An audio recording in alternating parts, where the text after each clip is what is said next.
Hai guys, so hari ini kita akan membincangkan mengenai fertilization ataupun dalam bahasa Melayu ini kita bagi sebagai pensenyawaan. So, apa maksud fertilization ini? Okay, so saya bagi kamu definition dia. The process of the union of a male and female gamete and occur in the upper part of fallopian tube. Ini adalah proses penggabungan antara gamet male, iaitu gamet lelaki ataupun jantan, dengan gamet betina ataupun female yang berlaku di upper of the fallopian tube, bahagian atas of fallopian tube. So ini adalah fallopian tube, dia akan berlaku dekat bahagian atas ini. Sebab telur daripada ovari, iaitu egg daripada ovari ini akan bergerak pergi ke endometrium, tetapi sperm akan jumpa telur ataupun kita punya ovari itu di tengah-tengah jalan dekat dalam kita punya fallopian tube, di mana dia terbahagi kepada 4 fasa utama. Okay, so fasa yang pertama adalah capacitation. Saya nak sebut susah sikit.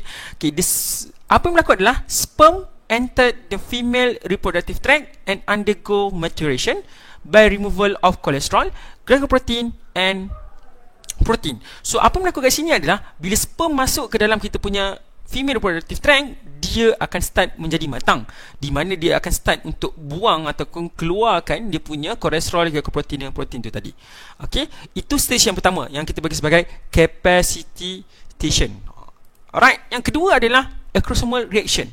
Ini apa yang berlaku adalah bila sperm dah reach kita punya secondary oocyte. So bila dia sampai ke secondary oocyte, sperm ini akan mula lalu kita punya follicle cell, sebab dekat kita punya secondary oocyte bahagian tepi tu ada banyak follicle cell, dan dia akan try untuk masuk kepada zona pellucida.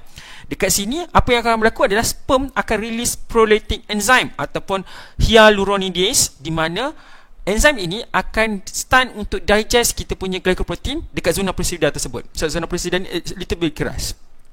So apa yang berlaku adalah bila dia releasekan enzim itu, dia akan menyebabkan cell surface membrane of the sperm head will change. Kepala dia akan sedikit berubah sebab enzim dah dilepaskan. Okey, itu proses yang kedua. Proses yang ketiga adalah fusion, di mana fusion ini maksudnya dia bergabung. Okay, the sperm head will fuse with plasma membrane of the secondary oocyte. So sperm tu berjaya tembus kita punya plasma membrane, di mana apa yang akan berlaku adalah the plasma membrane of the secondary oocyte will be depolarized to prevent further sperm entry. Apa maksud depolarize kat sini adalah plasma membrane ini start untuk menghalang any sperm lain daripada masuk ke dalam kita punya cytoplasm. Okay, so sperm lain tidak akan boleh masuk, sperm yang berjaya sahaja yang akan masuk. Dan selepas berlakunya proses fusion tersebut, kita akan undergo yang kita panggil sebagai cortical reaction. Di sini apa yang akan berlaku adalah small vesicle called cortical granule inside the plasma membrane of the secondary oocyte move to the plasma membrane. Okey, kalau kamu tengok sini banyak sangat ayat dia. Apa yang berlaku adalah cortical granule ini berada di dalam kita punya cytoplasm. Okey, so dia akan pergi kepada kita punya plasma membrane dan dia start untuk releasing enzyme by exocytosis.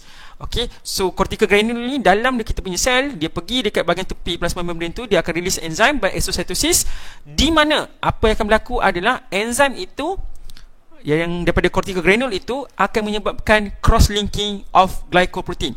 Apa maksud cross-linking ini? Glycoprotein kita semakin lama semakin mengeras dekat kita punya zona pellucida. Apa yang akan berlaku adalah dia making it hard and preventing polyspermy. So zona pellucida kita dah cross-linking, apa yang berlaku adalah sperm kita akan menjadi lebih tidak boleh tembus kita punya zona pellucida, di mana dia preventing polyspermy. Apa maksud polyspermy? Poly, banyak sperm masuk ke dalam kita punya egg.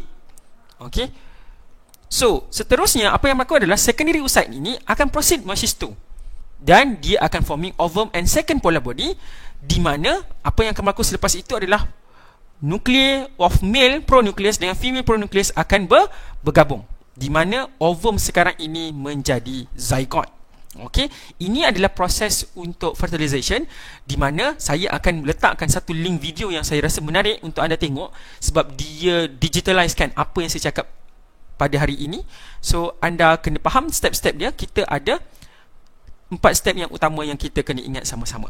Okey, itu sahaja daripada saya. Sekian, Assalamualaikum warahmatullahi wabarakatuh dan salam sejahtera.